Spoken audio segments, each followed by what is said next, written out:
Well, there's new information coming out of Norway about that bizarre rampage last week where 5 people were killed. We thought it was a bow and arrow. Turns out it wasn't.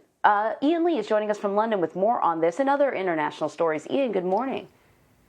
Yeah, good morning, Anne-Marie. Authorities gave an update to the deadly terrorist attack in Norway last week. They're saying Espen Brathen killed his 5 victims with a sharp object rather than a bow and arrow, as was initially reported.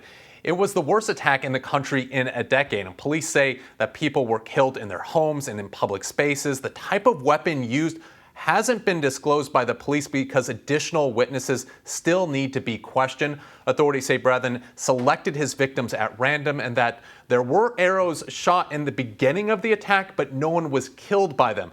The Danish Muslim convert has admitted to the murders. He is currently in a medical facility undergoing a psychiatric evaluation.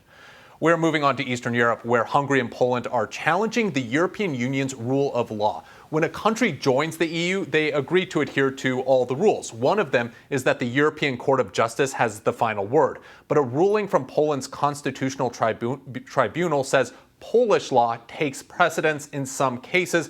This challenges the fundamental principles of the European Union. Hungary's president has even eroded some of his country's democratic institutions. And this current crisis has one EU official likening it to the January 6th insurrection.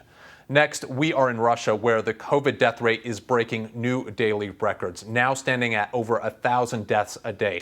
Officials are blaming vaccine hesitancy and misinformation. About a third of the country has been fully vaccinated, but one of the biggest problems officials and health experts say is mistrust. About 40% of Russians don't trust their government, and that's been a common theme in the country throughout the pandemic. For example, some experts believe the Kremlin isn't giving people the real numbers and that the actual death toll could be many times higher than the official statistics.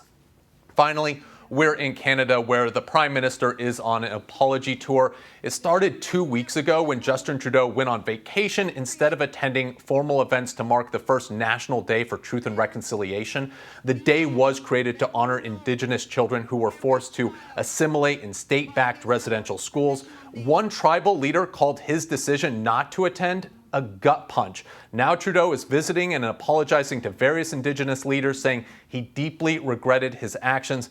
Anne-Marie, we've talked about this before, and as you're very well aware, these schools are part of a very dark history of abuse in Canada and as well as in the United States. Just last May, investigators found the unmarked grave of 215 children at just one school in British Columbia. Yeah, and I think what really got under people's skin, too, is though the Prime Minister attended an event the day before, his vacation day was actually in British Columbia. He was there. He could have very easily have attended an event marking the day while in British Columbia, and he didn't. So, well, I guess what's more Canadian than an apology tour? I do not know. I think he'll be apologizing a lot for that move, that misstep. Yeah. Ian, thanks.